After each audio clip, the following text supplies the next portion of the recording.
कांग्रेस के वरिष्ठ नेता और पूर्व मुख्यमंत्री अशोक गहलोत जी, मुझे लगता है अवैध बजरी खनन को लेकर के बिना किसी वजह के बयान दे रहे हैं। और पिछली कांग्रेस के सरकार के समय इनके ही विधायक इनके खान मंत्री को खान माफिया मंत्री कहते थे और उन्होंने लगातार 5 साल तक वो परेशान होते रहे।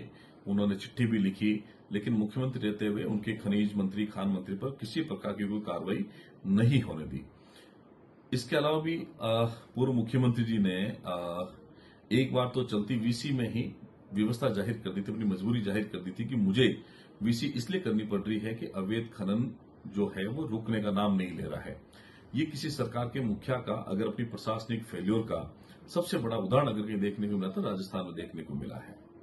और बहुत सारे क्षेत्र में, वन क्षेत्र में, जब कनकांचल वन क्षेत्र जो है उसमें संत विजयदास जी ने 551 दिन तक आंदोलन किया। उसके बाद में जब उन्होंने आत्मदाह कर लिया, तब भी कांग्रेस के नेताओं का मन नहीं बचा था।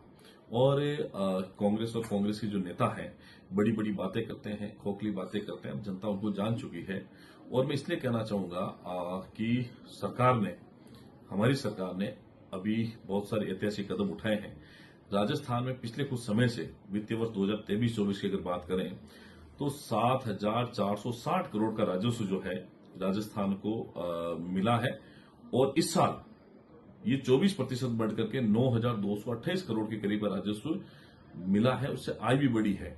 हमने अवैध खजरी को बंद करने के लिए, समाप्त करने के लिए किसी की मोनोपोली नहीं चलने दी। उसको खत्म करने का काम हमारी सरकार ने मुख्यमंत्री के निर्देशों में किया है। पिछली सरकार ने माफियाओं को पनपाने के लिए, अवैध बजरी खनन को बढ़ावा देने के लिए किसी प्रकार का खनन पट्टा जारी नहीं किया।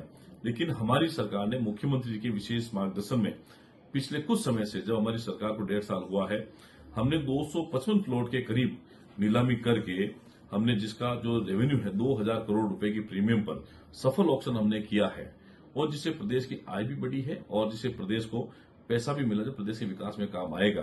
तो ये तुलना पिछले कांग्रेस सरकार की और वर्तमान बीजेपी सरकार की है, जिसमें हमारी सरकार ने मुख्यमंत्री के नेतृत्व में लगातार अवैध बजरी खनन को रोकने का प्रयास किया है।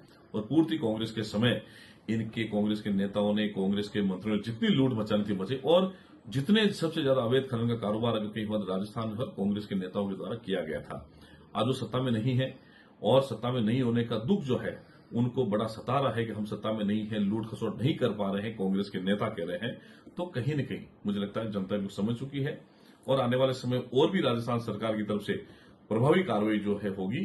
पिछले कांग्रेस सरकार के समय हजारों बार ऐसी घटना हुई थी जहां अवैध बजरी माफियाओं ने टक्कर लगा करके कभी पुलिस प्रशासन पर गाड़ियां चढ़ा दी, कभी निहत्थे को रोड एक्सीडेंट के अंदर बजरी के जो अवैध व्यापार करते थे उनके ट्रक से एक्सीडेंट होकर के, टेलर से एक्सीडेंट होकर के, ट्रैक्टर से एक्सीडेंट होकर के उनको मार दिया जाता था। कोई कार्रवाई नहीं होती थी। लेकिन हमारी बद्रीनाथ जी की सरकार ने प्रभावी कार्रवाई करते हुए जो अवैध खनन है उसको रोकने का काम किया है।